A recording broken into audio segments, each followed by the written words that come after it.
I await your command. So, full of questions, are you?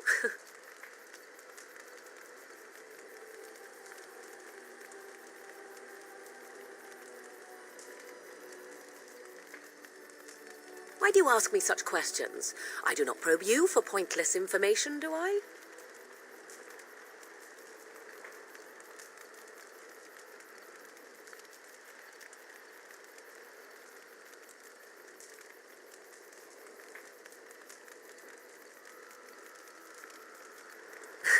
Oh, what luck. What is it you asked if I grew up in the wilds? A curious question. Where else would you picture me? For many years it was simply Flemeth and I. The wilds and its creatures were more real to me than Flemeth's tales of the world of man. In time I grew curious. I left the wilds to explore what lay beyond, never for long. Brief forays into a civilized wilderness. Would you not do the same? Your world is an unforgiving and cold place. The wilds I hail from is home to me, and I a natural denizen. For all that I had been taught, however, the truth of the civilized lands proved to be overwhelming. I was unfamiliar with so much. So confident and bold was I, yet there was much that Flemeth could never have prepared me for.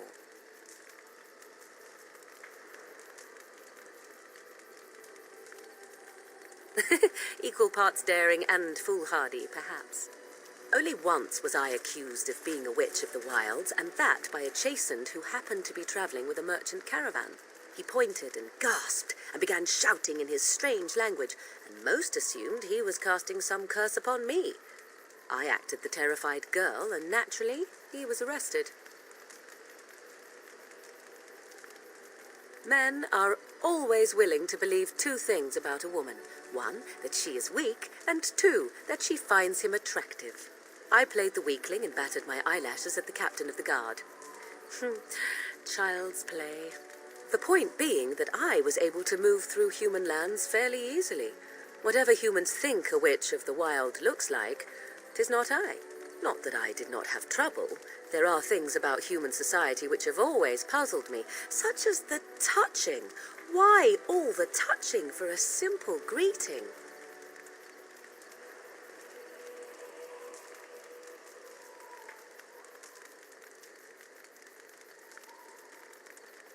Yes, some men have painted lines across the maps. I've seen them.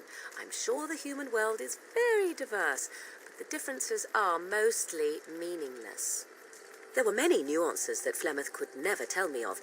When to look into another's eyes, how to eat at a table, how to bargain without offending. None of these things I knew. I still do not understand it all, truth be told, but then I gave up long ago any hope of doing so. When I returned to the wilds last, I swore to Flemeth that I had no intention of leaving again.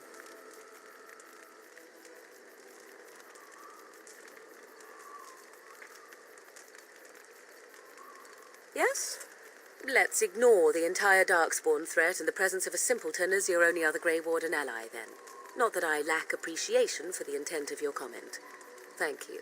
Well, let's get on with it before the ground opens up and swallows us, yes? I await your command. So, full of questions, are you? My mother has been hunted from time to time, yes, by Templar fools like Alistair, which should tell you how successful they generally were. Flemeth made a bit of a game of it, in fact.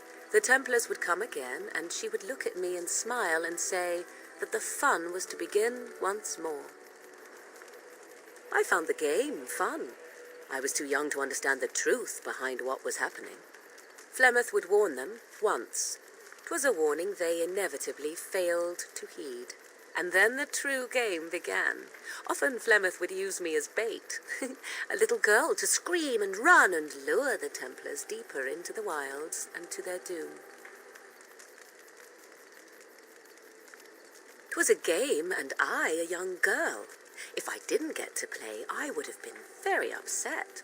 Thankfully, the wilds is a vast place. Once they found us, Flemeth would simply move us elsewhere, and we would be lost within the forest once again. I did not understand the danger we faced until I was much older. I had never heard of apostates or maleficarum. Perhaps they did. Still, I do not begrudge them doing what they believe is necessary. The Chantry sees any mages not leashed to the circle of magi as apostates, and apostates could become maleficarum, evil mages that resort to blood magic and become demon-enslaved abominations. It may even be true. Still, those of us who prefer freedom see no reason to submit.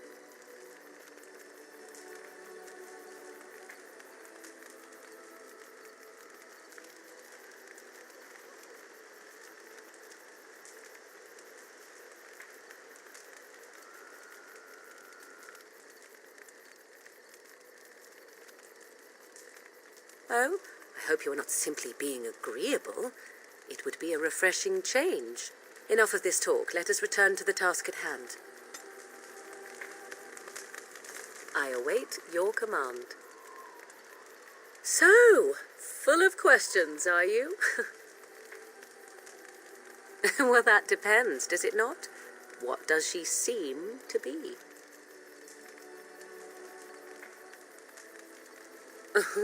Sometimes I do wonder the very same thing. Tell me, how much do you know of the tale? The one that the chastened still tell of my mother, to frighten them into obedience. I can relay what Flemeth once told me herself, and you can decide whether or not 'tis the truth, if you desire. As the tale is sung by the bards, there was a time when Flemeth was young and beautiful, a fair lass in a land of barbarian men, the desire of any who saw her. The tales say that Flemeth fell in love with Osen the bard, and fled the castle of her husband, the dread Lord Conabar, and that he swore vengeance for her infidelity. In truth, my mother claims that 'twas Osen who was her husband, and Conabar the jealous lord who looked on from afar. Lord Conabar approached young Osen and offered him wealth and power in exchange for his lovely wife, and Osen agreed. Aye, it was. 'Twas Flemeth who suggested the arrangement in the first place. All would have been well had Lord Conabar kept his end of the bargain. But he was a foul man who bargained with coin he did not possess. Osen was led off to a field and slain, left for dead. Flemeth spoke to the spirits and learned of the deed, and swore revenge.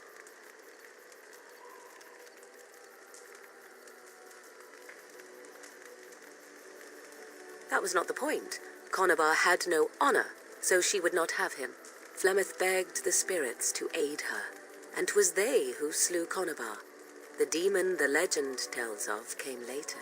Lord Conabar's allies chased Flemeth, you see, chased her to the wilds, and there she hid. There she found the demon, and he made her strong. The legends all speak of the great hero Cormac, he who defeated Flemeth and her great army when she invaded the lowlands centuries later. All lies.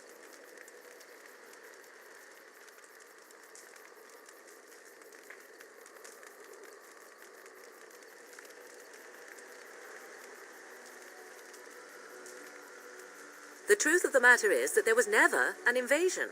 As Flemeth tells it, the Chastened never raised an army under her banner, and she never fought with any warrior named Cormac.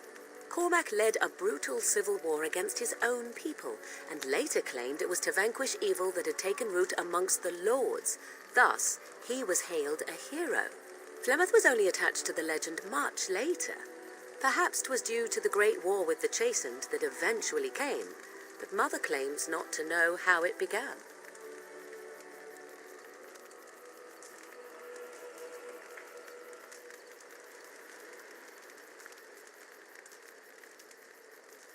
I do not believe everything that Flemeth claims. Oft it seems her bitterness has colored her memories. But on the whole, yes, I believe this tale, if not all. The demon within her has transformed her into something else. An abomination, perhaps some would say. I know not. I only know my mother is clever, and she is part of the wilds as it is part of her. But she is no immortal. She bleeds. A blade in her heart would kill her like any other, were it lucky enough to find her. You ask if I have sisters. I have asked of this myself. The stories tell of many witches of the wilds after all, not just the one, and these tales existed long before I did. Flemeth refuses to speak of other daughters, if they existed, so should I believe I am her first? I doubt that too.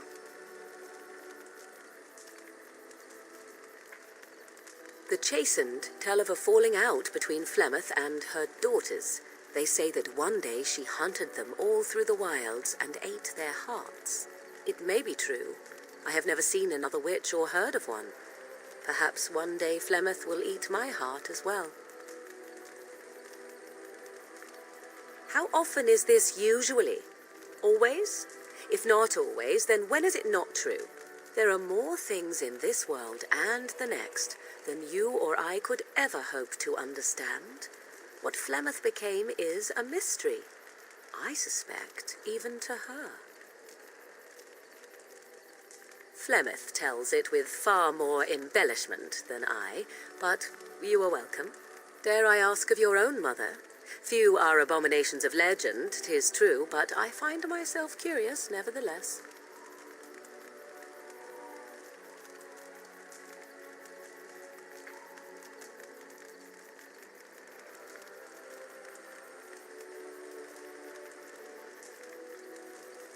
Ah, then you have my sympathies, for what it is worth. Which is very little, I am certain. It matters not. Let us move on. I await your command. So, full of questions, are you?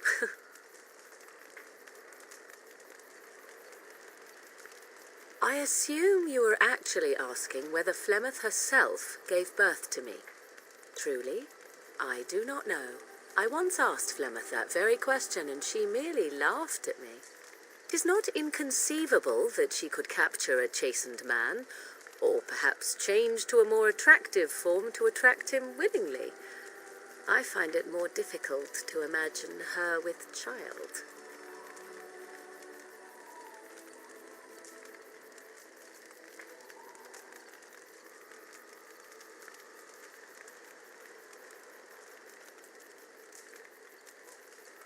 As a matter of fact, I remember her being younger once. She had black hair, much like my own, long and lustrous. But how could that be if she is centuries old? Has she become wizened only recently? Or are the tales of her legend only that, and nothing more? I do know the tales of Flemeth having many daughters, even though I have never met another, and Flemeth has always treated me as her blood. What an odd thing to say! Why must love enter into the equation? Flemeth taught me everything I needed to learn. How to survive, the meaning of power, the truth of men. If other mothers do not teach these things, then I believe them the lesser.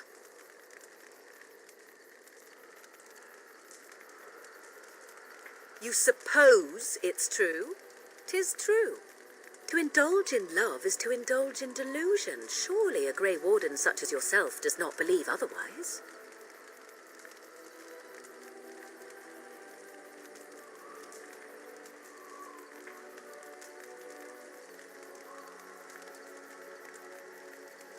And I am glad to hear it. I await your command.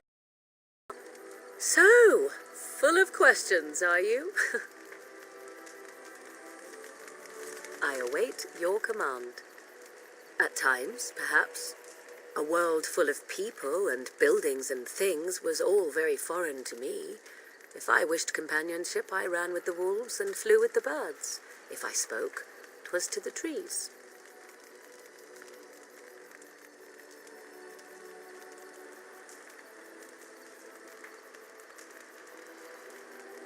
For a time, but one can only remain a child for so long. I recall the first time I crept beyond the edge of the wilds. I did so in animal form, remaining in the shadows and watching these strange townsfolk from afar. I happened upon a noblewoman by her carriage, adorned in sparkling garments, the likes of which I had never before seen. I was dazzled. This, to me, seemed what true wealth and beauty must be. I snuck up behind her and stole a hand mirror from the carriage. It was encrusted in gold and crystalline gemstones, and I hugged it to my chest with delight as I sped back to the wilds.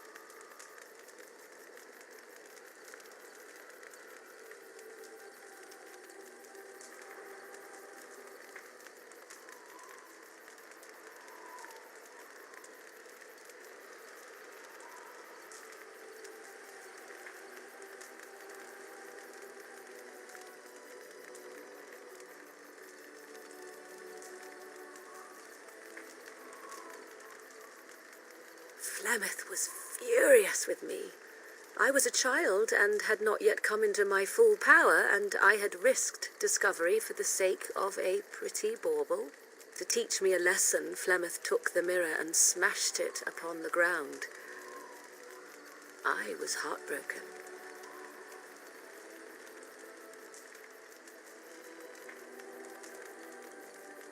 And a foolish one. Flemeth was right to break me of my fascination. Beauty and love are fleeting and have no meaning. Survival has meaning. Power has meaning. Without those lessons, I would not be here today, as difficult as they might have been.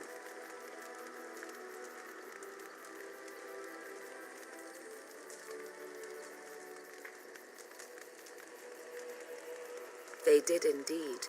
To return to your original question, perhaps my time in the wilds was indeed lonely, but such was how it had to be. I find myself at times wondering what might have become of the girl with the beautiful golden mirror, but such fantasies have no place amidst reality.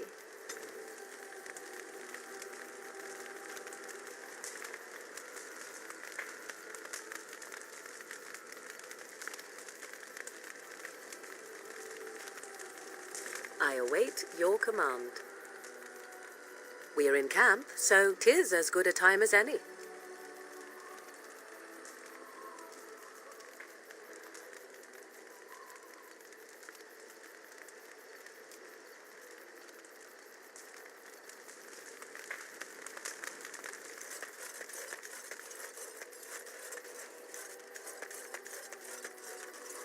I've watched a lot of humans in my time. It should be aware that I've decided that it is not much like any of them.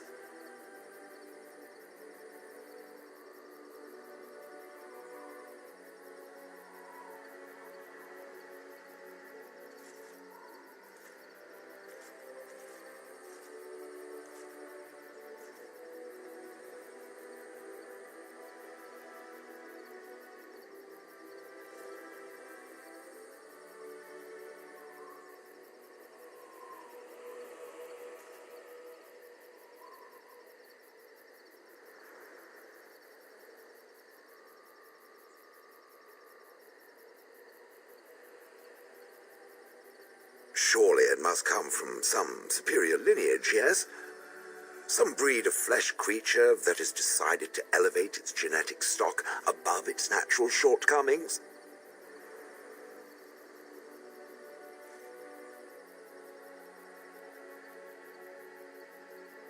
Oh, then that must be it. I knew there had to be some reason, it being a human and all. I would appreciate if it didn't spread around that I said anything. Humans might start to get the wrong idea. They might start thinking their race is not completely hopeless. Indeed, can it imagine the horror? Oh. Now, let us crush something into a fine paste before it starts to think I've gone all soft. Perish the thought.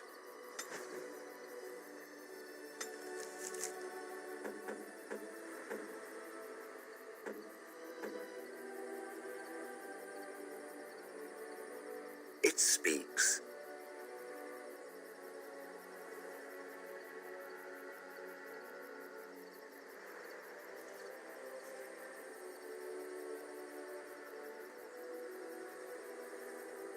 Different? Different than what? Different than a statue? Different than a log? Should I talk in a monotone? Yes, master, I exist to serve the master. I shall kill for the master and only for the master. Perhaps it expected me to have a booming voice. Recite limericks. I can recite limericks, if it likes. Mostly they involve slaughtering pigeons in creative and invasive manners. I have never met another golem. I have no idea what one might be like, or why I wouldn't be like them. Why? Has it met other golems? Did they not sound as I do?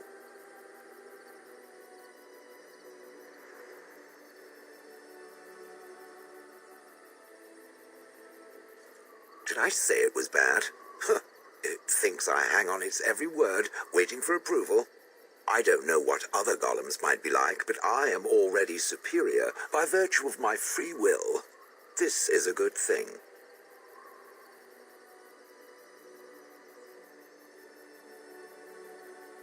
Imagine the benefits. No need to eat or sleep or perform other functions. Walk underwater, crush the heads of every opponent. The possibilities are limitless. Barring the occasional 30 years or so of paralysis, there's little to compare. Now stop talking so much. The wagging of its moist little tongue is distracting. It speaks.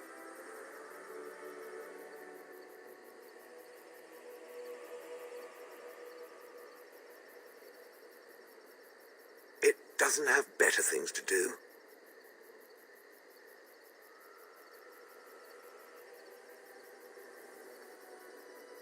I like to think of them as accessories.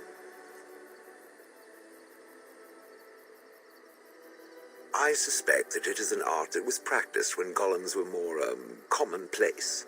My former master collected whatever lore he could find on the subject. He searched far and wide to collect what crystals he could and then added them. It is not an unpleasant sensation. As I understand it, the crystals allow me to alter the flow of magic around me. Wilhelm had hoped to turn me into a battery of mana, something he could tap at will.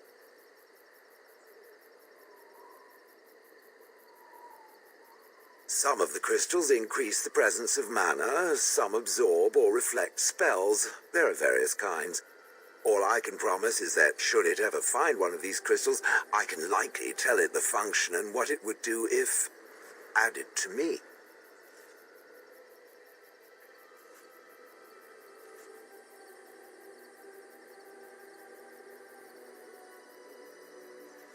Why not?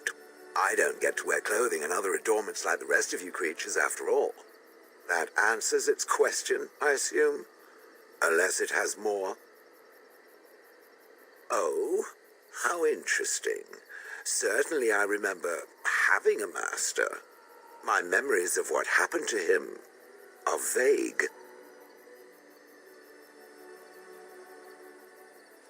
So some belabored description is now called for, is it? Oh, very well. My former master enjoyed experimenting upon me. I remember that much. There was tinkering with spells and then the crystals. He was very eager to alter my function, I think.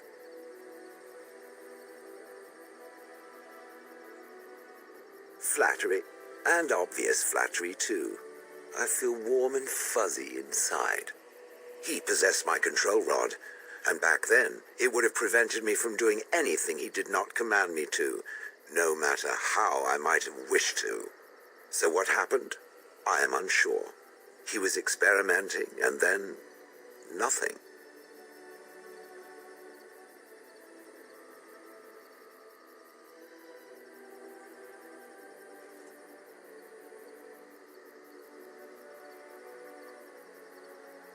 Ho, ho, ho.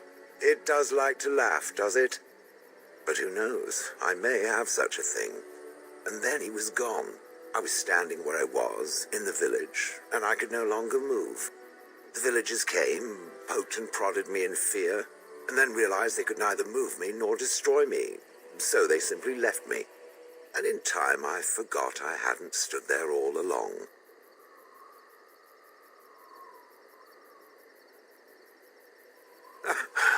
In fact, at first I found it more of a relief. For so many years I'd had to leap to that little toadstool's every command. Get this, pick up that, put it down, pick it up again. The gall! At first I'd hoped he'd simply decided to leave me there paralyzed, an acceptable trade-off. After years passed, I simply stopped caring.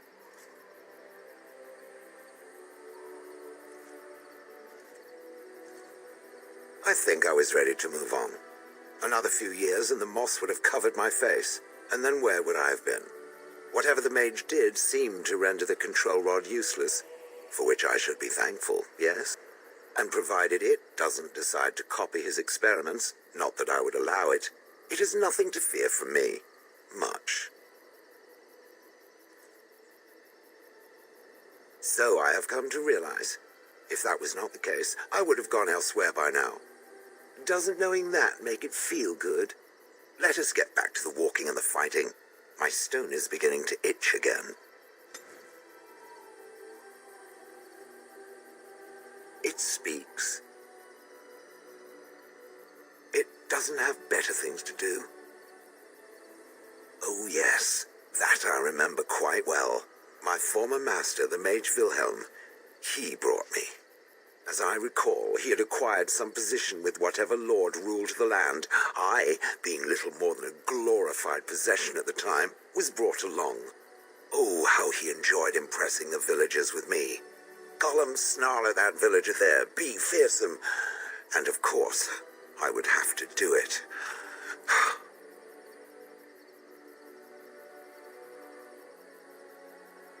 I'd have happily stomped them all into paste, and then ripped down their little houses and stomped on them, too. In fact, after 30 years of watching them, I'd do it twice. What I didn't like was being ordered to do it. Dangled in front of those frightened morons like some scary thing. Once I was a statue, it took those villagers years before they'd even approach me. The first one to actually work up the nerve to touch me urinated himself. Ugh.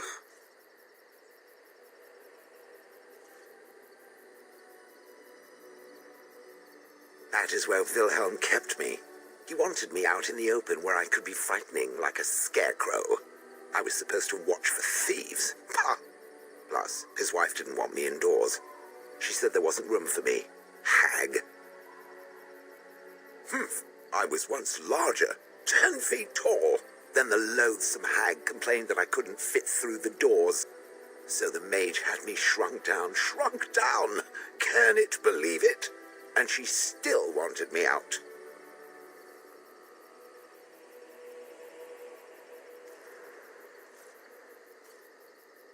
With a chisel and a lot of nerve.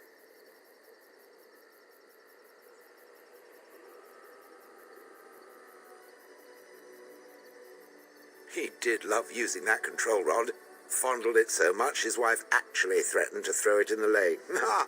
I would have liked to have seen that. Which reminds me, where did it find the rod? Did it pay a great deal for it? Good. Clearly, I am worth it. I traveled with the mage. He did a lot of traveling, I remember that. But where we went, it is rather fuzzy. I remember great battles, fighting many humans long ago. They were all very soft and squishy. And before that, No, there are only images. I was somewhere dark.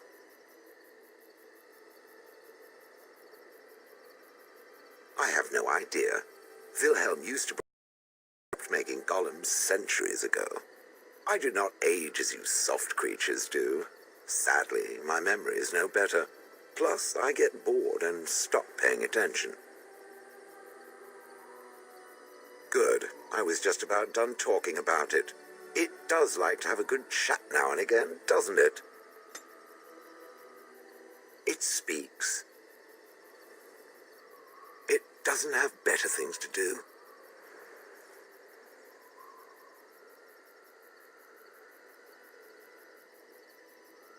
That part not, I know, as Wilhelm often bragged about it to whomever was willing to listen to him. He claimed to have found me in the deep roads.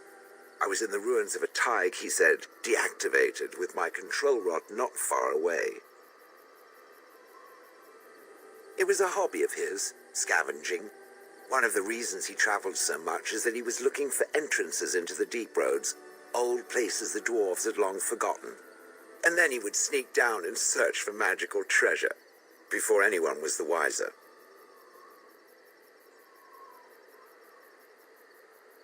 Indeed. He had spells that allowed him to remain hidden and move quickly, but he had no defense against the blight and worried constantly that he would get sick. If any darkspawn showed themselves, he fled. More often, he would have to fight other scavengers, dwarves who had become tainted. In the end, it killed him. I mean, he found me there, right?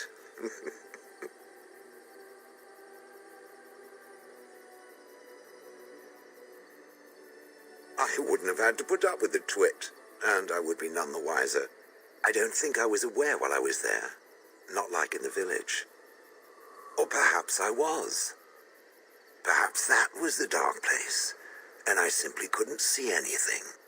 How long could even I sit in the darkness and stare out at nothing, never sleeping? Oh, I do not wish to think of that.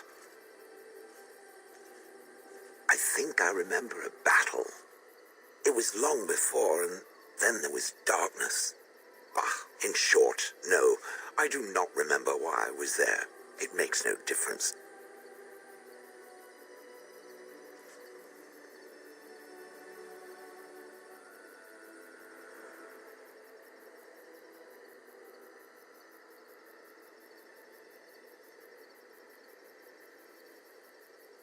No, that secretive bastard refused to tell me. I would ask and ask, but no. He used to say that one day, if I were compliant and didn't talk back at his wife, he would take me there and I could look around myself. Rotten, lying bastard. If I had his head in my hands now, I would squeeze it like a giant lemon. Squish.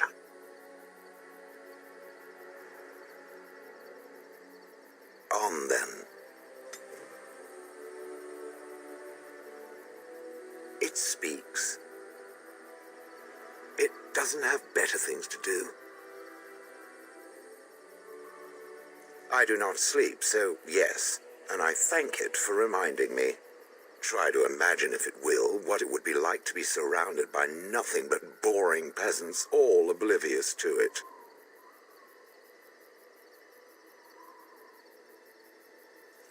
And then there were the birds. A whole village full of pigeons and ravens and sparrows all perching on me day in and day out.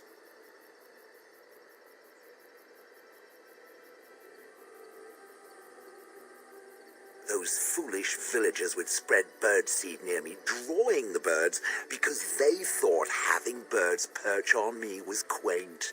Quaint! If there hadn't been the occasional kind soul to scour me clean, I don't care to discuss this anymore.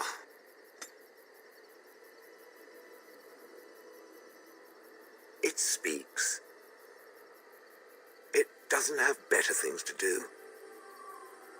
That is true, I do not. I'm not interested in getting into a discussion on the subject, however. Ask another time. If it is done asking overly obvious questions, let us find some humans to throw off a cliff, or something.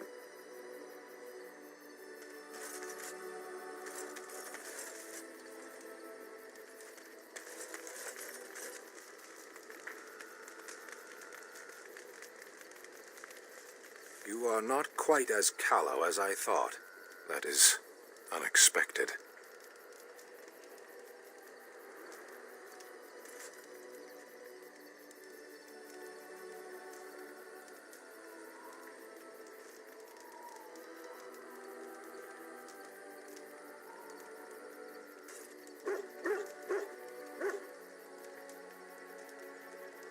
You sound surprised. You must have heard this before. You'll get over it, eventually.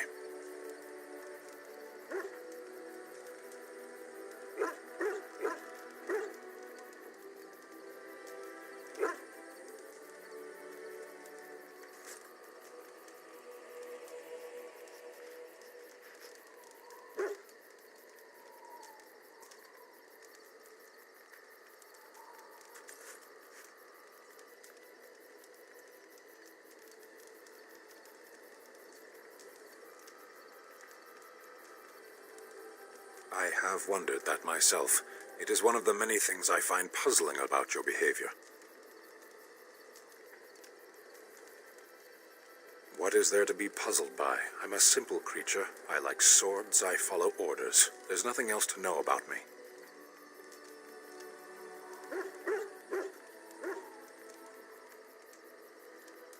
As I said, you're not as callow as I thought. In any case, we should go now.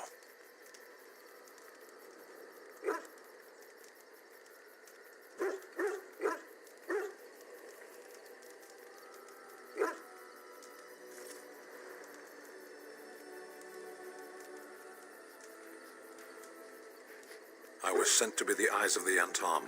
The Arishok asked, "What is the Blight?" By his curiosity, I am now here.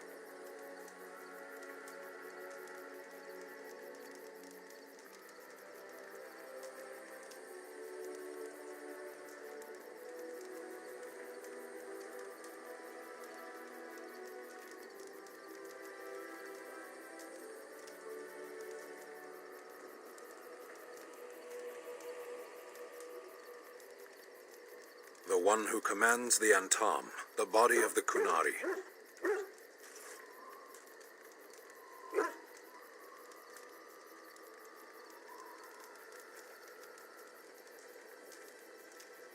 Why do you? Exactly. You don't ask, nor do I. The Arishok sends me and I go.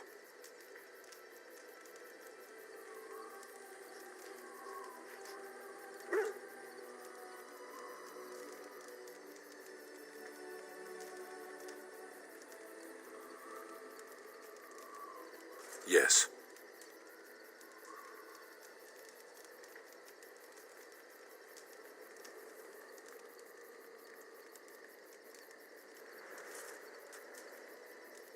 Never.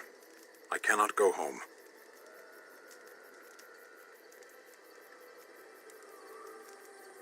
Thank you. Can we move on? We keep the Darkspawn waiting.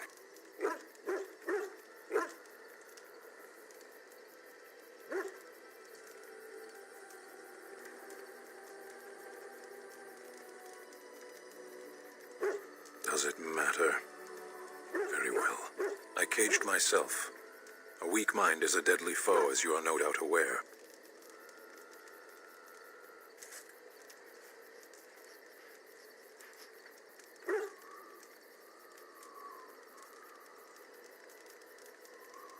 I came to your lands with 7 of the Beresad, my brothers, to seek answers about the Blight. We made our way across the Ferelden countryside without incident, seeing nothing of the threat we were sent to observe.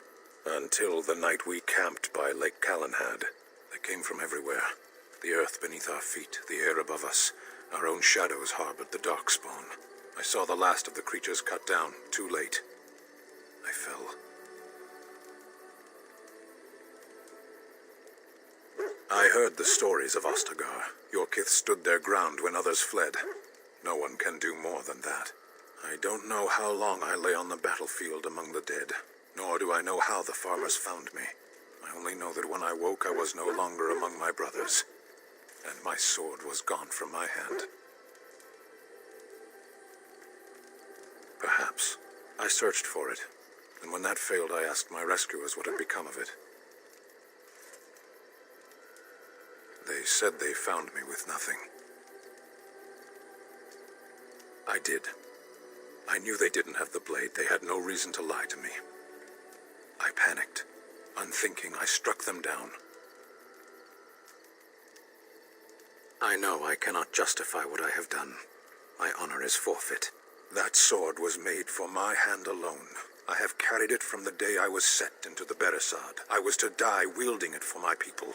Even if I could cross Ferelden and Tevinter unarmed and alone to bring my report to the Arishok, I would be slain on sight by the Antom. They would know me as soulless, a deserter. No soldier would cast aside his blade while he drew breath. I'm sure that comforts the farmers. If I knew where to look, it would be in my hand now. Near Lake Calenhad. Perhaps those words are empty, but Thank you all the same.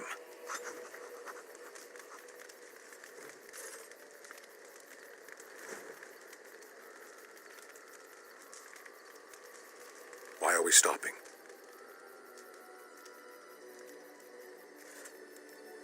There are darkspawn to be fought. Is this delay needful?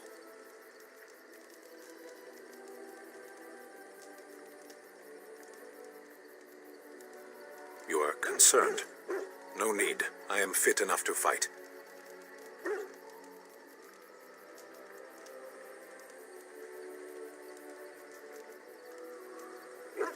No.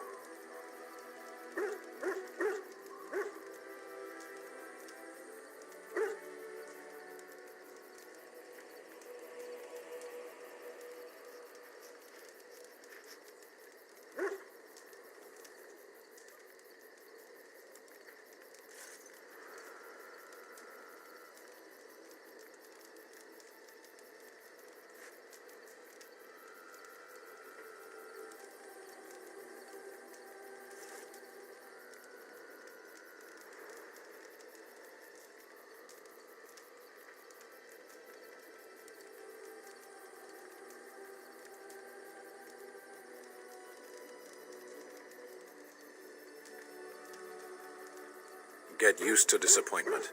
People are not simple. They cannot be summarized for easy reference in the manner of, the elves are a lithe, pointy-eared people who excel at poverty.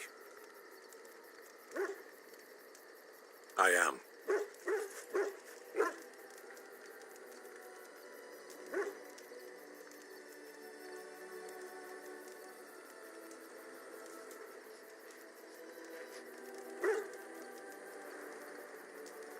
The Antam are the eyes, hands, and mouth of the Kunari. We are how my people know the world.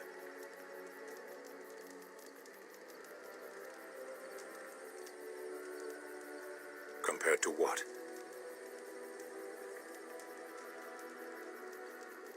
What does anyone truly know of the world? The world changes. We change. The Antam observe what we can, just as you do. There is no point to this. We are keeping the Darkspawn waiting. As you wish.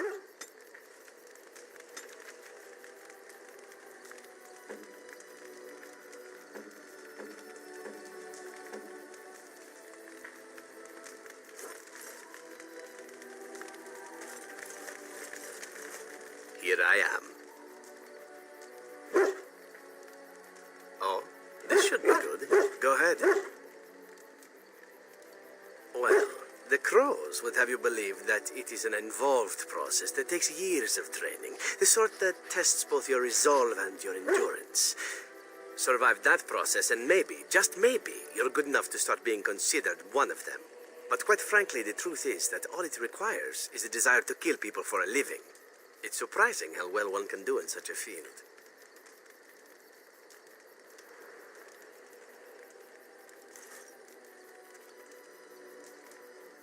Within the crows, I did. But it has been something the crows have devoted a great deal of time to perfecting. An assassin simply specializes in striking from stealth, and in maximizing that first attack to be as lethal as possible. Debilitate your foe, either by poison or by crippling their limbs, makes any follow-up combat you need to engage in that much simpler. See? Getting paid for the act is beside the point. An assassin is more a lifestyle. Of course, the crows like to pretend that their abilities are trade secrets, shrouded in shadows and wrapped in a blanket of mystery. So let's just keep this between you and me, shall we?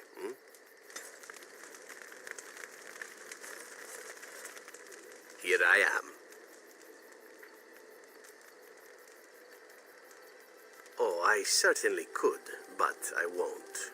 I swore to the crows that the things they taught me were to remain a secret. And while, yes, they are already angry at me, I'd rather not push things, you see.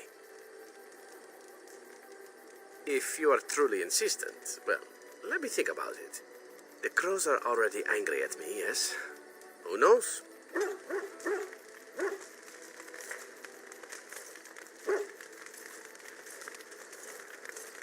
Here I am. Oh, this should be good. Go ahead. Well now, I imagine that's a very fair question. Being an assassin, after all, is a living, at least as far as such things go. I was simply never given the opportunity to choose another way. So, if that choice presents itself, why should I not seize upon it?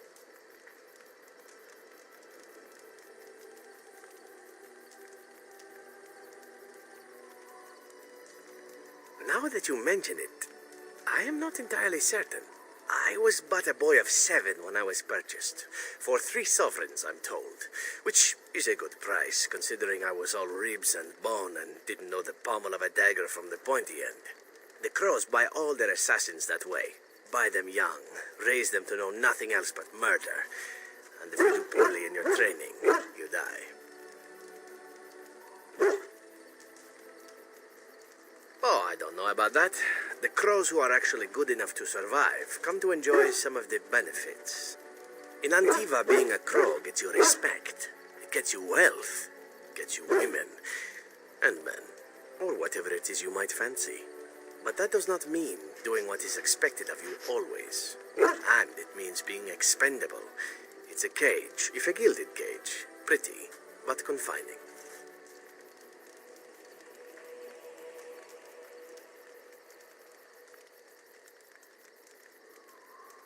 As for what I'll do in the future, presuming that there is one, I truly can't imagine. It might be interesting to go into business for myself, for a change. Far away from Antiva, of course. For now, naturally, I go where you go. And here I am, happy to be had. Isn't it wonderful how things work out that way? Come now, enough chit-chat. Talking about the Crows summons them, you know. Any Antivan fishwife could tell you so.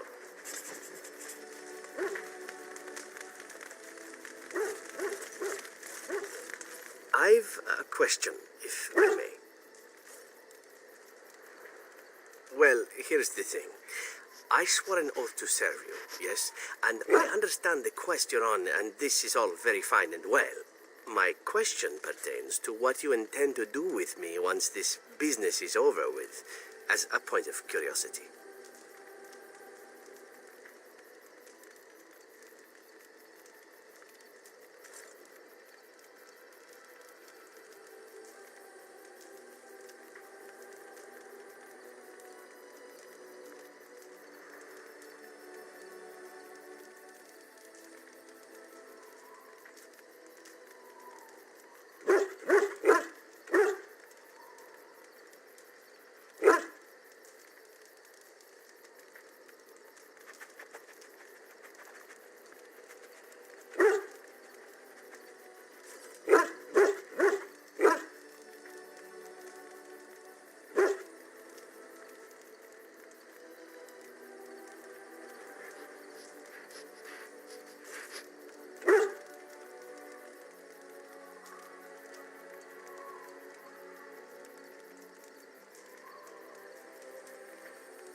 Could I? And what if I didn't wish to leave?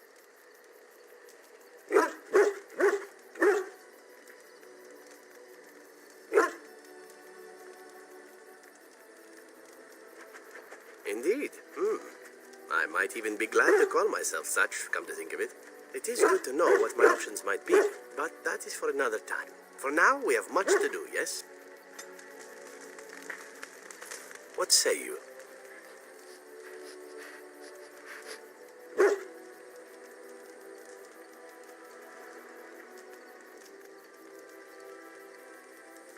By all means.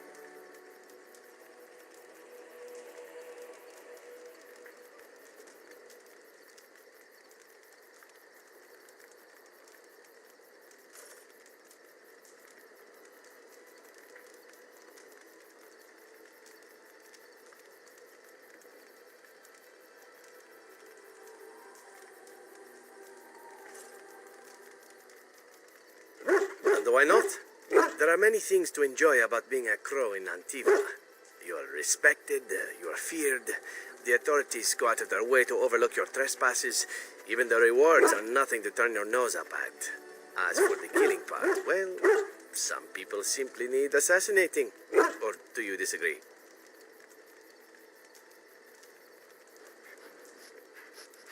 I often find myself the instrument of fate, ending these lives for one necessity or another. I console myself with the notion that most of them had it coming. As far as enjoying the act of killing itself, why not? There is a certain artistry to the deed, the pleasure of sinking your blade into their flesh and knowing that their life is in your hands.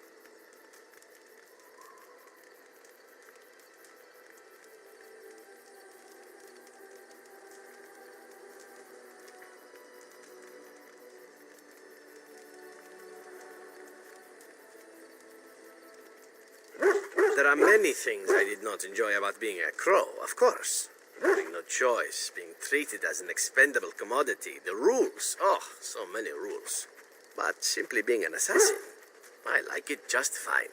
I will continue to do it if I can, even if I am not a crow. Honestly, could you picture me doing something else? Whereas I am content merely doing what I happen to be good at. It's a talent that not many come by, honestly. I don't see why I need not pursue it. Of course, all these thoughts are moot. Chances are still good that you and I will perish, eaten by darkspawn or slain by the crows at some point. Very gruesomely, I imagine. But it is pleasant enough to chat about. Come, let's move on while our boots still have some wear in them. What say you? By all means.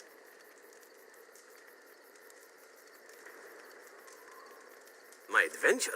I'm hardly an old man just returned from across the ocean, am I? Should I shake my fist at nearby children while I talk about the good old days?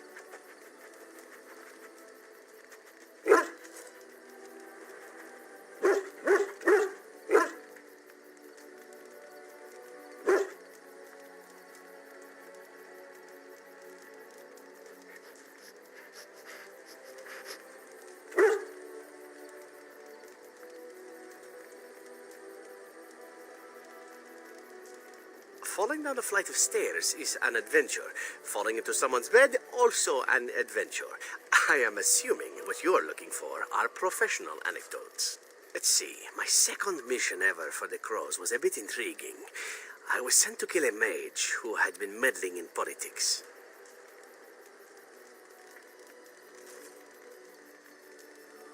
In Antiva, nobody is too important to escape the reach of the Crows.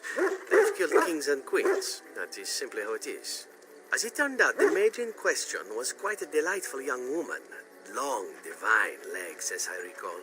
I caught her in a carriage on her way to escape to the provinces. After I killed her guard, she got down on her hands and knees and begged for her life. Rather aptly, I might add. So I joined her in the carriage for the night and left the next morning.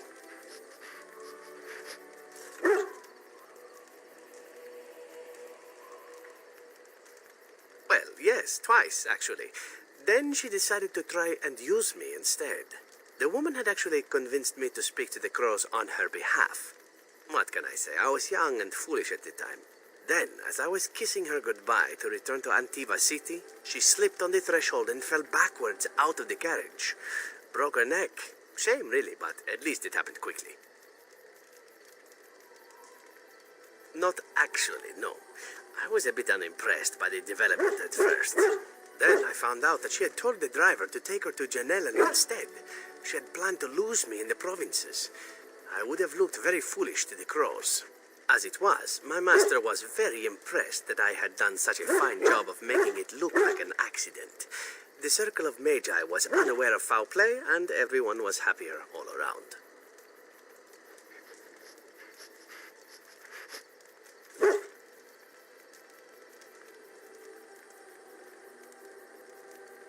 I got stupid, in fact, and very lucky. It was after that when I learned that one needn't let a pretty face go to your head. Professionalism was key. That's my moral of the day, you see.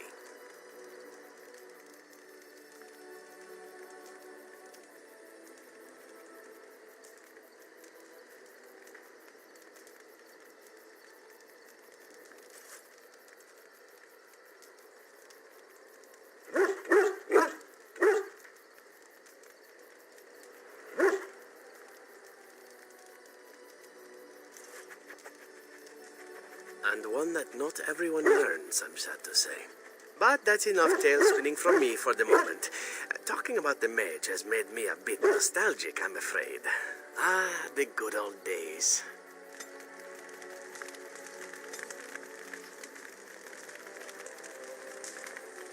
What say you?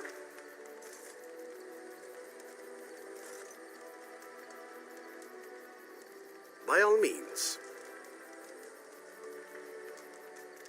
Oh, you wish to know about Antiva, do you? The only way to truly appreciate it would be to go there. It is a warm place, not cold and harsh like this Ferelden. In Antiva it rains often, but the flowers are always in bloom, or so the saying goes.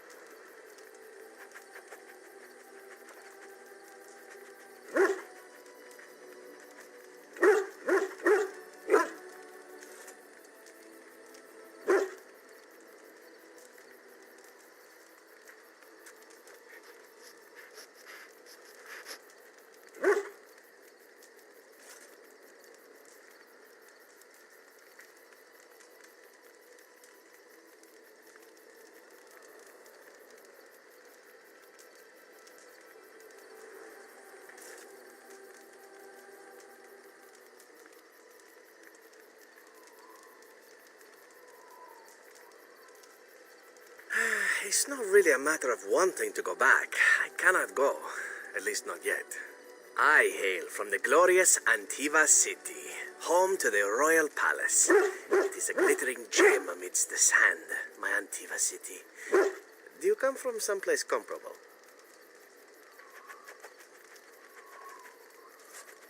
Oh, I have never seen that place.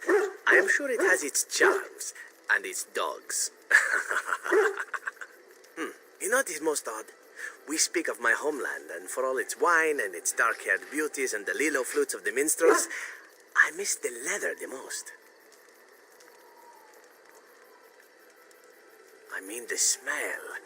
For years, I lived in a tiny apartment near Antiva City's leather-making district, in a building where the crows stored their youngest recruits, packed in like crates. I grew accustomed to the stench, even though the humans complained of it constantly. To this day, the smell of fresh leather is what reminds me most of home more than anything else.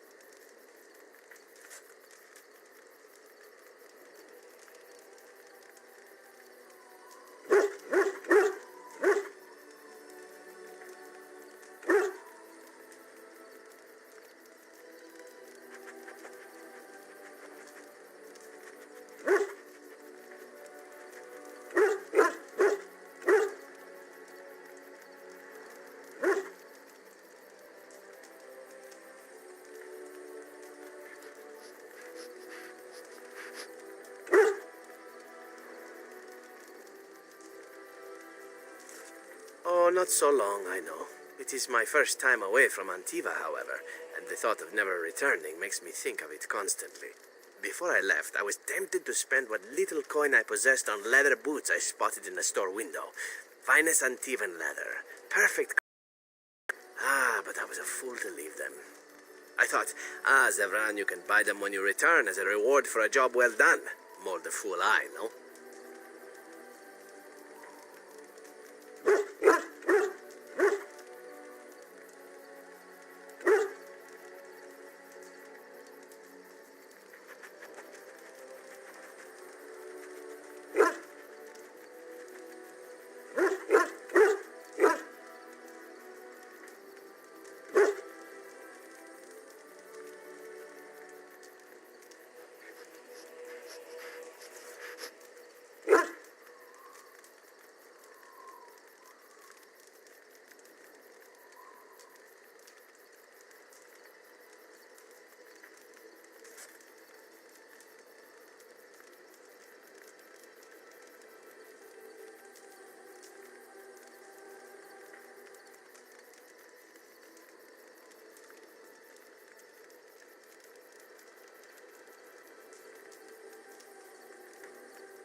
And it's a comforting thought.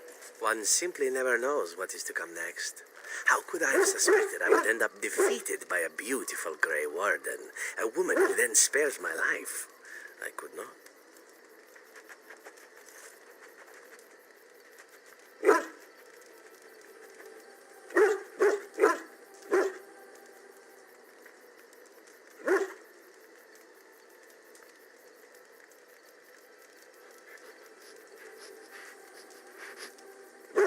Quite right you are. I see the Grey Wardens do not recruit fools. Now, if it is all the same to you, I would prefer not to speak more of Antiva. It makes me wistful and hungry for a proper meal.